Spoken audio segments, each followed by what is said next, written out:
Hey, fellow babies, and welcome to the show that Roseanne Barr once called a swift kick to the crotch, but in a loving, intimate sort of way. It's the 42 Show!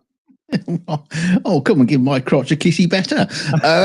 Well, as usual, we're going to have some headlines tonight that we're not going to cover. Like the story about a vulture that crashed into a plane's cockpit windscreen, stuns the pilot and passengers. We thought we weren't going to get out alive. Well, the vulture didn't. And Christmas tree fans have been warned to check for not so innocent detail on their branches.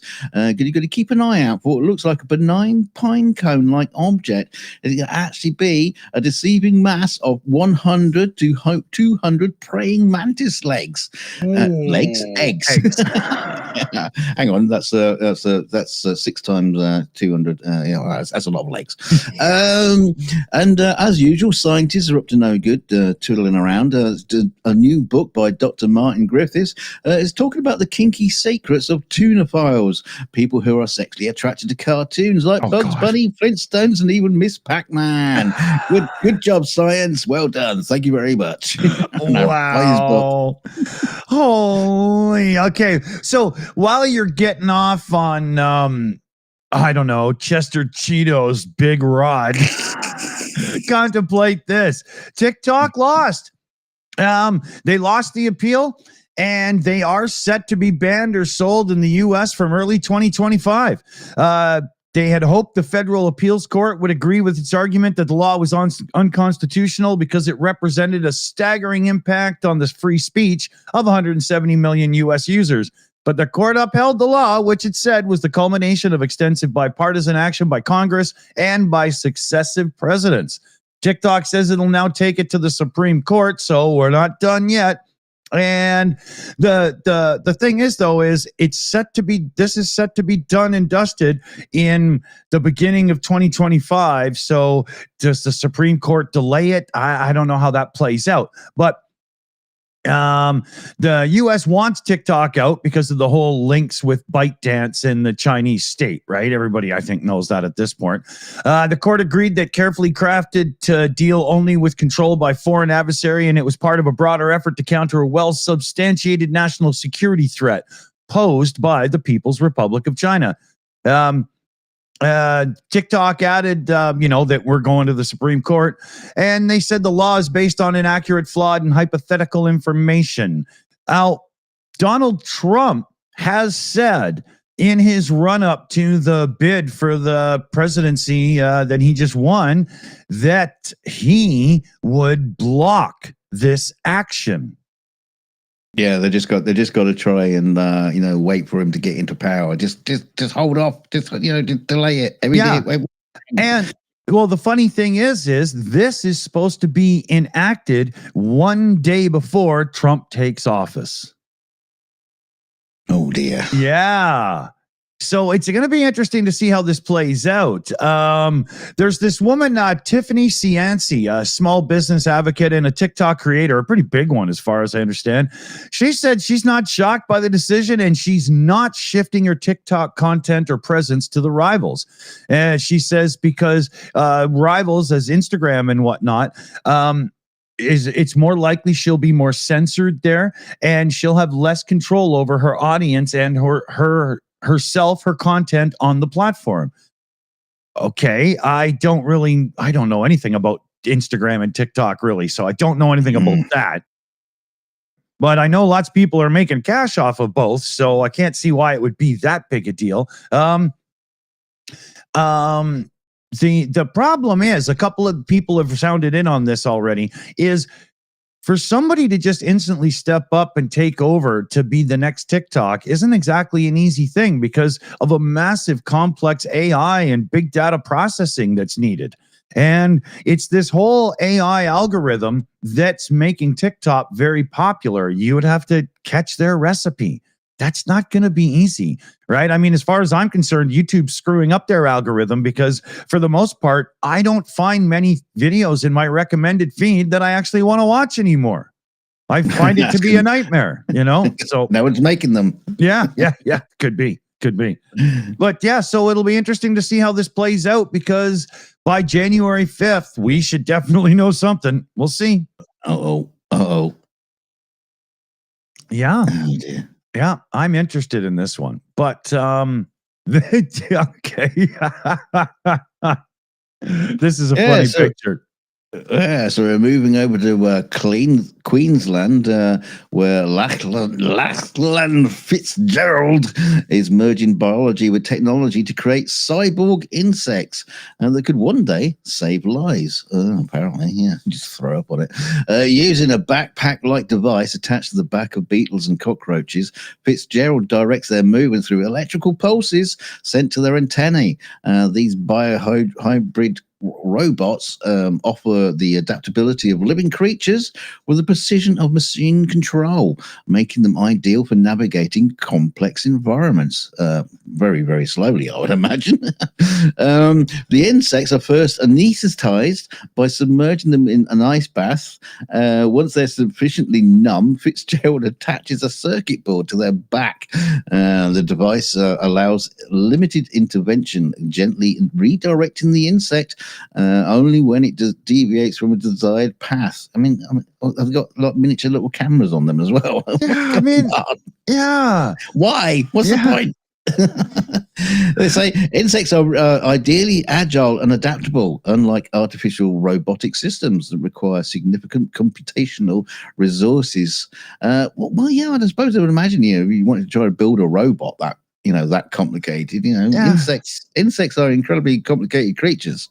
Yeah. Mechanics and everything. So it's pretty cool. Doesn't seem like it's a pleasant thing to do to them. I mean, no, motherfucker, go here. I mean, it's just head into the fire. Go find rescue exactly. people. I don't want to die, but I can't stop walking into the fire.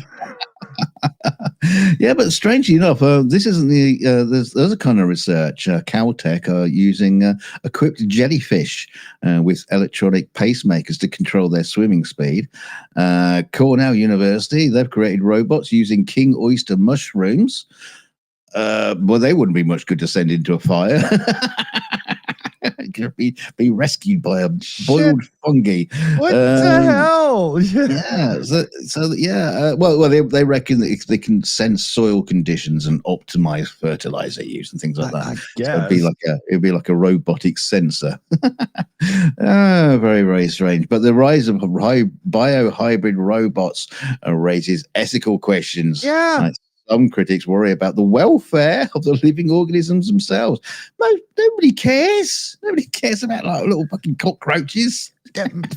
I've never ever heard anybody cry for the cockroach before they step on it. So no, it's very strange. Yeah. But what else are they in here? He acknowledges the importance of oversight, though. He says science is out on whether or not they should be doing this. Hang on, Jurassic Park. He says it's a valid concern. I believe the potential to save lives outweighs the hesitations about the field. Probably thought about when they first invented firefighters. Yeah, but that kind of justification, that's a slippery slope that nobody should be using. Come on. Yeah. Think of the bugs. Think of the bugs. The justification. Yeah, I killed 1,000 humans, but look, I saved 1,000,000. Like, Yeah. Yeah. I don't know. It's like fucking Ant-Man. It's just controlling cockroaches with your mind. Get out of my house. Well, I wish I could get this spider in my house, a backpack, to start catching all the fucking flies he keeps missing. I think he's blind and stupid. Anyway, let's move on. I usually leave spiders alone, and yet I still have other insects. You lazy pricks. I mean, seriously. So... Yeah. Billionaires around the world have seen their combined wealth more than double in the last decade to 14 trillion. And that's just the billionaires club. Jesus. Yeah. This is a new report with tech billionaires' coffers filling the fastest. Switzerland's biggest bank, UBS, huge wealth managing bank in the world, said the number of dollar billionaires increased from 1,700 to 2,600 over the last 10 years. Wow. The 10th annual Billionaire Ambitions Report, that's probably in a very appropriate name, tracks the wealth of the world's richest people, found that billionaires have comfortably outperformed global equity markets over the last decade. Between 2015 and 2024, total billionaire wealth increased by 121% from 6.3 to 14 trillion. Worldwide tech billionaires' wealth tripled. Wait a minute here. There's a thing where's the little part I'm looking for? Yeah. So,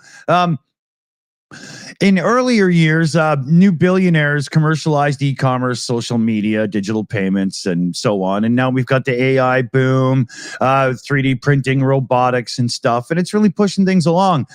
Chinese billionaire wealth doubled from 15 to 2024, actually more than doubled from 887 billion to 2.1 trillion. North American billionaires, though, rose 58% from 6.1 trillion in 2020 up to 6.1 trillion in 2020. And billionaires seem to be relocating a lot. Switzerland, the United Arab Emirates, Singapore, and the United States being very popular destinations over the last couple of years. Hey, Trump's getting in power. All right, our billions are safe in the U.S. now. Let's go. Right? Yeah, right. Yeah. So, let's look at it here. There's a little list too. You got Elon Musk with 353 billion, and he's trying to get another 50 billion out of Tesla right now. Bezos at 238 billion, Zuckerberg at 217, Larry Ellison, if you don't know the name, he's Oracle, like Iron Man, the Oracle Cloud, all that computer stuff, 203 billion, and Bernard Arnault, which is 187 billion. And he's the guy that owns like Louis Vuitton, Tiffany & Co., Dom Perignon, Christian Dior. Yeah, so wow. People, you're paying a hell of a lot for those fancy brand name things. If dude can be the fifth richest person in the world for selling fucking handbags, right? Jesus Christ. But our sponsor tonight, Dom Perignon Champagne. Yeah. Which Dick is now sampling right now. Oh, yeah. Yeah, no, I'd be all burpy. Too bubbly for me. Let's see here. Where are we now? Yeah. So. Oh, yes. Poor little ugly cat. A pet owner has made a plea for people to stop taking her ugly cat because they think it needs help. Michelle Lava lives on a boat at the Grand Union Canal in Hertfordshire and has to regularly convince well-meaning people that her Cornish Rex cat, Lulu, does not have to be rescued. So on some occasions, people have tried to take Lulu while her owner was trying to convince them that she was fine. Wow. She's a very unusual looking cat. Yes. A lot of people think that she's been shaved or she's been abused or is a stray, despite the fact she has an Apple AirTag QR code. And she's got my name on her. Tattooed across the back of her head. Yeah. She's got a collar and everything. I mean, what the hell? Yeah, I know. There's one time I was in Australia and I was getting phone calls to say, I found your cat. And I was like, just put her down. Well, no, you don't want to say that. What you're supposed to say is leave her alone. No, just put her down. Yeah. And she said, that's a stupid thing to say. But she says, I'm not going to lie. She's ugly as sin. But now whenever the cat owner moves a boat, she posts on local Facebook pages to introduce herself and ask people not to take the cat away. Yeah. So here we go. The well-meaning people still think she's lost or abandoned, even though she's got the AirTag and everything. And the owner said that she has to go around and speak to all the local vets, so they understand that when they turn up with the cat. we found this manky stray cat. Oh, look at it, it needs help. That's too funny. Yeah. No, she must be totally fed up with this crap. Yeah, she says I understand it comes from caring people, but it's actually quite stressful. Yeah, constantly having to go get her cat back. Yeah.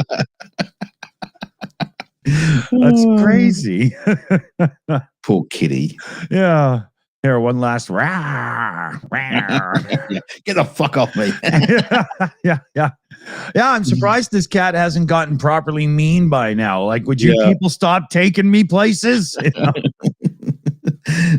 Just fit a handle to it. Yeah. So check this out. This is a Your new house. Yeah, this is a house in Mallorca. It's it's a flat there that's worth 1.3 million, and it's about to be demolished. There's nothing wrong with it. There's a British couple who own it, and it's about to be demolished because the Spanish government has just flipped around and said, nope, this place is illegal. It's got to go. Yeah, I'm not kidding. So, let's see here. These are the people, Lee and Georgie Pendleton, and they're literally going to watch diggers tear down their apartment in Port Andrax just before Christmas here, and they're not receiving a dime in compensation from the Spanish government in any way. They bought it 16 years ago. Right. Yeah. So a bunch of years back, they decided, no, this place has got to go. It's illegal, and they won't explain or anything. And it's taken years because they tried fighting it legally, and the Spanish government's won. So they had to get a hold of their friends and say, please boot over there and get our stuff, because they're just going to throw it away on us. And they're trying to get there before it happens right now. The mayor, Eugenio Hidalgo, issued a whole bunch of these illegal notices to certain residents in the area. And he was jailed because Manuel Zapata admitted paying him tens of thousands in euros for construction contracts and stuff. And but nobody's going to stop it. It's still going ahead. And the Mr. Pendleton here, the guy, he says, as a non-resident, they want to interact with you. Even if you go to the town halls and the mayors and this and that and blah, blah, it's like you're blocked out of the country. They're totally happy for you to come in and spend money, but you're instantly on your own if anything goes wrong. Yeah. And there have been claims, there's in the rumor mill right now, and it's, by the sounds of it, a pretty well-educated rumor mill, that there's a beautiful suite of luxury villas worth 20 million apiece going up on the property once it's taken from them and demolished. Yes, I wonder who got that contract. Yeah. So and there's also a warning in this article that this is not just in Mallorca. This has happened in a few areas of Spain. So if you're like, somebody born and raised somewhere else thinking you're going to buy a summer vacation home in Spain, make sure you know what you're doing. They still had 200,000 mortgage on the property, and they only found out when the lender got a hold of them and said, hey, there's an eviction and a destruction coming up for your property. So they might be on make sure you're not in. Yeah. So in the end, these guys are going to be out a $1.6 million investment on property. They get nothing for it. And some other rich asshole is going to have a luxury villa built on their land. Yeah, it's insane. Wow. Yeah. Unbelievable, man. Wow. Yeah, the Spanish don't particularly like, there's an awful lot of British expats over there. Yeah. They don't particularly like them very much. Well, they're bringing loads of money, but, they don't particularly like them. Yeah. That's harsh, man. That's really harsh. But, even with international pressure, with this news article getting out and stuff, Spain will just say, fuck you, right? So, yeah. So where are you going next, dude? We're going to bomb Spain. Oh, no, hang on a minute. Oh, no, yeah, no, a bit of a story about a polar bear, because an unnamed man, not an unmanned name, unnamed man, suffered serious, suffered serious injuries, but is expected to recover, according to the police service in Nishiwawabi-Aski, wherever the hell that is. The couple left their house at around 5 in the morning on Tuesday to go find their dogs when a bear was on the driveway of their home, lunged at the woman. And the man just basically jumped on top of the back of the bear and wrestled it. Holy. Yeah, the woman slipped to the ground as her husband leapt onto the animal to prevent its attack.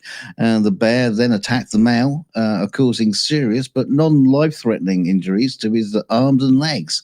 You just gave him a good old nom nom nom nom nom. It must have been a Newfoundlander, what we call a Newfie. They're the Canadians that can literally wrestle a bear. You know?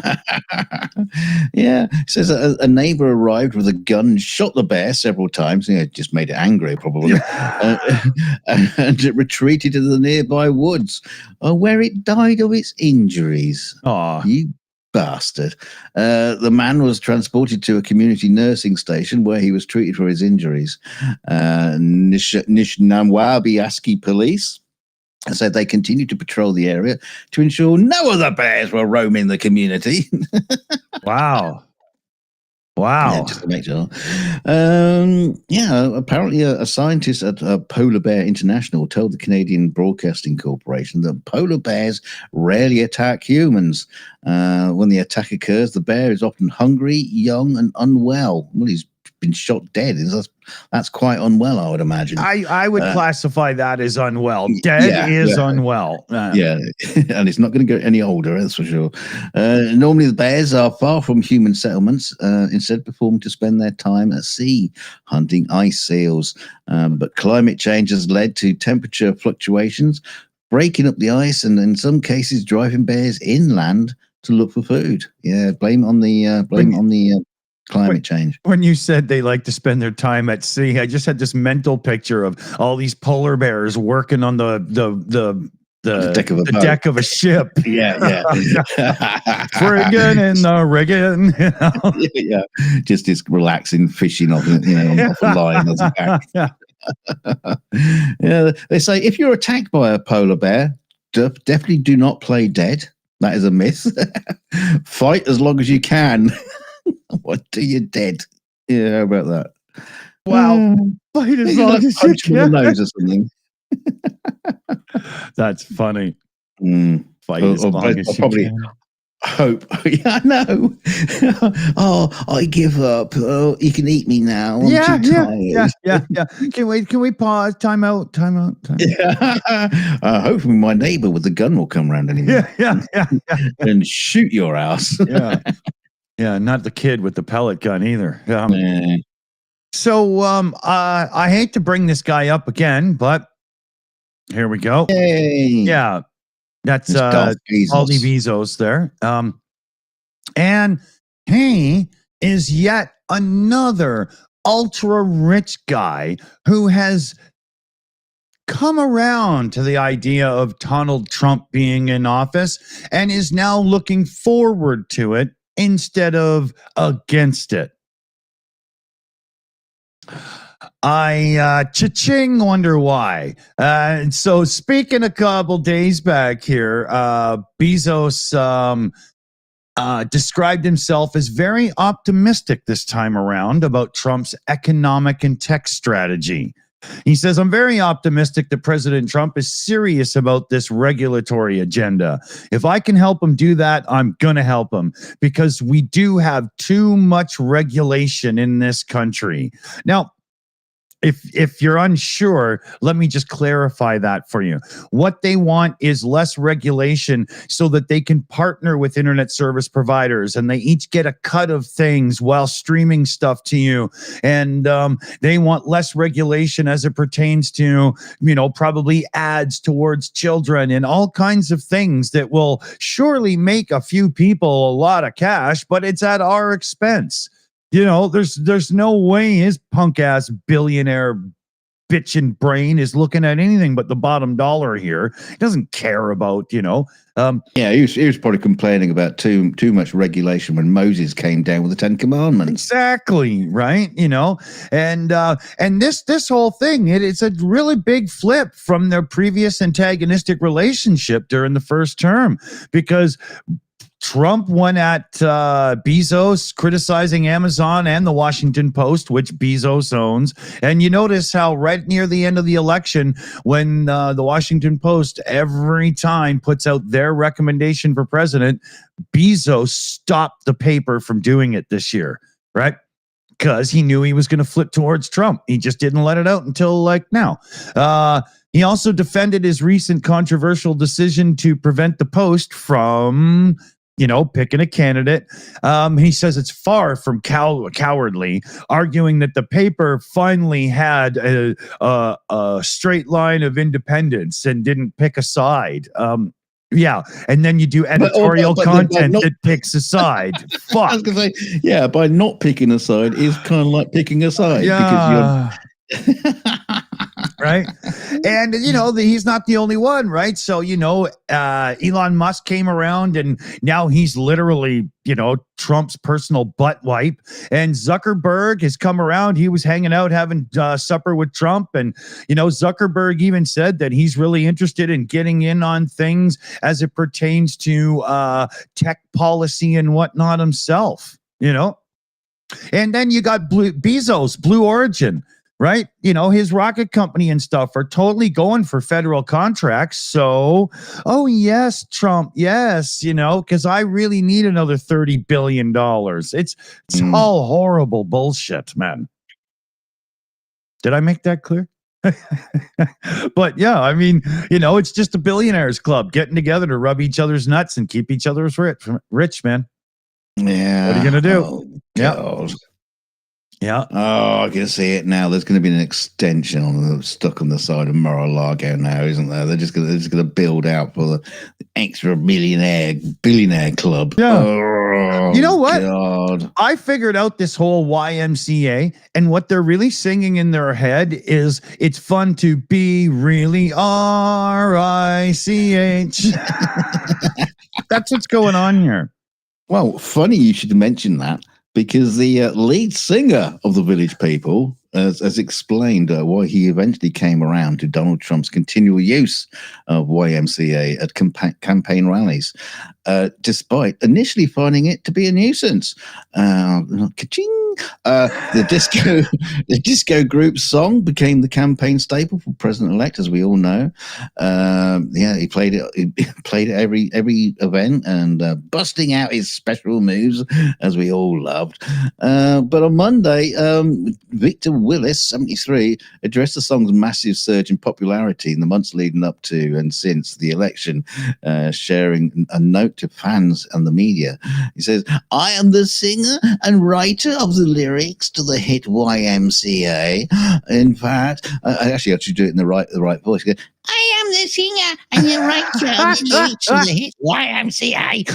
He says, "In fact, as was adjudicated and ruled by U.S. District Court, I wrote 100% of the lyrics." Yes, God's sake. You know why? That's it. I was just gonna say, the guy who gets the actual royalties for the song, no wonder he's getting right into it, because that Spotify check is coming. Yes, I'm going to come to that. He says he's received thousands of complaints about the President-elect Trump use of the song, and with many complaints like, I decided to ask the president to stop using it because it had become a nuisance to me. But however, he shared that the campaign continued with the use of the song because they attained a potential use of license from the BMI, whoever that is. So they had the rights to use it. I can understand, but it does say he revealed that Trump's use of the song has greatly benefited its streaming numbers. Oh yeah, as well as lead to an estimated gross of several $1 million. Yeah. Please keep using it, Trump. Please keep using it.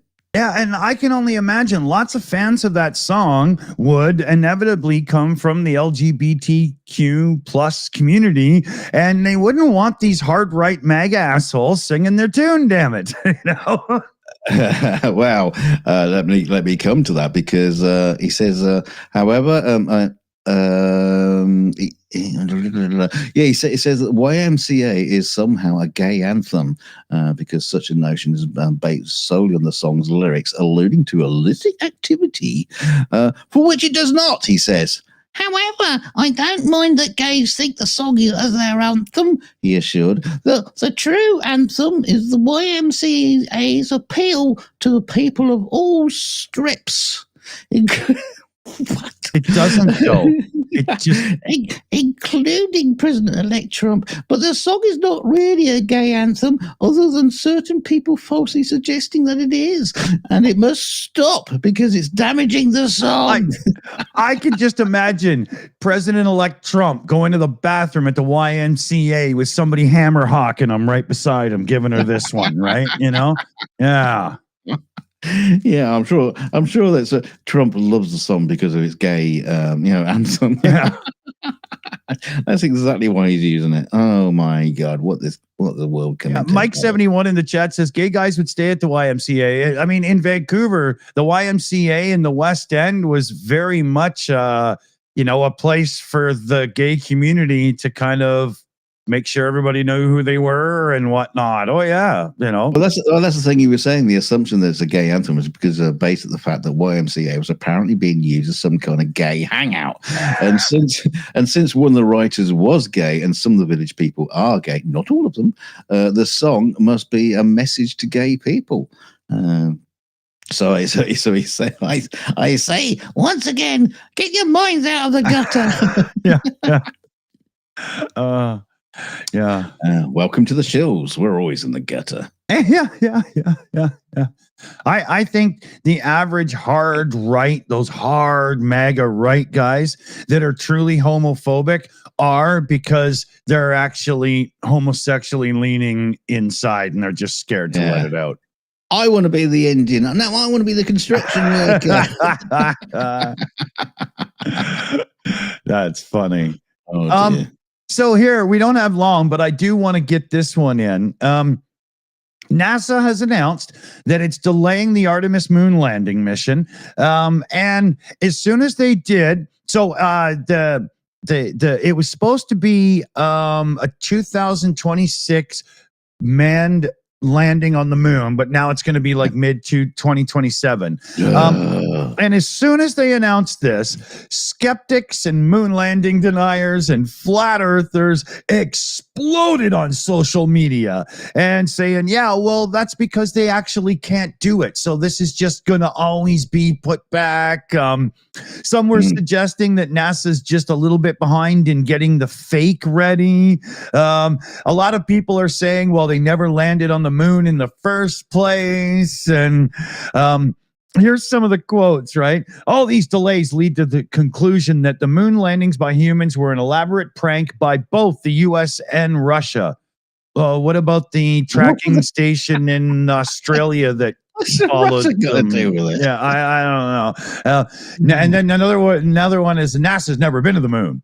And then there's fake moon landing, firmament, like the firmament, like we're under the dome, right? One wrote, NASA stopped making any progress the moment they lied to the world about having landed on the moon. Notice how they've done nothing since that hoax. What, like the space shuttle or the ISS or anything like that? Exactly. Yeah. Voyager. Perseverance. Come on. It just goes on and on. And then another one says, NASA postponed going to the moon again. Do you believe we ever got there in the first place? Because why can't they do it with all our fancy technology now and they did it before? And that to me sounds like somebody who's about to be a flat earther just because they're too stupid to actually look for information somewhere other than Facebook or Twitter, morons. Yeah. I noticed the HS2 railway system has been delayed. Does that mean trains are fake? Yeah. It's all a lie. Yeah. And if fall is delayed, that means birds are fake. And if winter is late, that means Santa's fake. It's just, Don't be late, man. Hang on, Santa is fake. Yeah. Don't tell the children. We got to give a big shout out here to Joe Medley in the chat for gifting out There it is. 5 Shills memberships. Big thanks, Joe. We love the gifted memberships around here. Huge thanks indeed. Anything else I need to shout out? No, we're good. What do we got here? You got a deuce and a bit. Yeah, we've got a quickie here because a Long Island retiree says she's getting traffic tickets from all over the country. Oh, but why? But she stopped driving 4 years ago. How could this be happening? Maybe it's to do with her love of Star Trek, maybe. Because, well, she used to have a personalized number plate of the number NCC 1701, which is the number of the Enterprise. No, so, she got rid of her car and turned those plates in, but these plates they're just custom plates, and it seems that these plates are on eBay all the time. Yes, you can just buy NCC 1701. So she's been getting tickets all the time since then. She gets tickets for where is it? She's got red light, speeding, parking, school zone, toll zones. She got a phone call from Ohio. The police chief there looking for the plates because they're involved in a robbery. Wow. Captain Kurt's getting desperate. He's doing the 7-Eleven in. Yeah. Shatner so the whole needs country, a Slurpee stat, man. Yeah, so the whole country has a name and address for tickets. I don't even own a car. That's hilarious. But apparently, the DMV has also said that it's up to each state and billing entity to make sure it's utilizing the most up-to-date New York DMV data. Like, for instance, she doesn't even drive a motorcycle either, but she still received a ticket for one. That's funny. Oh, poor woman. I feel for her. That sucks. Yeah. She says I've run out of ink and I've run out of stamps. Leave me alone. Tried to answer every summons. Stop taking my cat. Stop taking my cat. Stop stealing my Enterprise. I'm gonna send the robot bugs after you. Oh, too funny. Yeah. So, hey, we just hit our thing here, and I've got to get a couple of beer. We've got an after show coming up right away. We'll see if we can't get the link in the live chat for you. I bet we've got a redirect set for at the end of the show. So, thanks everybody for joining us, and like, share, and subscribe. Yes. Good nighty. Boom. See you in a minute. And a big thanks to our team who help us sludge all the sludge through the gutters so that we can bring you the crap that we tell you all about. We got Shayna running the Shills account tonight. We got PJ CNET running the news team, Chris Lundy, and Super Chat Matt as well. So thanks, everybody. Huge shout to the team. Oh, I'm just starting to wonder now. Did I do the redirect? I can't remember. So thanks everybody who super chat, sending donations and channel memberships and all that kind of stuff, because it helps keep the channel ticking over. And don't forget to hit like on the way out. Woo! I've done that, so you can bloody well do the same. Don't forget to like and subscribe and share us out, like Dick said. Share us out on social media. Share us out like a cockroach with a backpack that says Shills are the greatest. Yeah, come and watch the Shills. Or just share us out on Facebook or whatever. But yeah, we'll see you all in the after show, and maybe somebody put the link in the description. Got it. Just in case the redirect doesn't kick in. I can't remember. We'll see you in a minute. See you in a couple of minutes here, fellow babies. Bye. Stay shitty.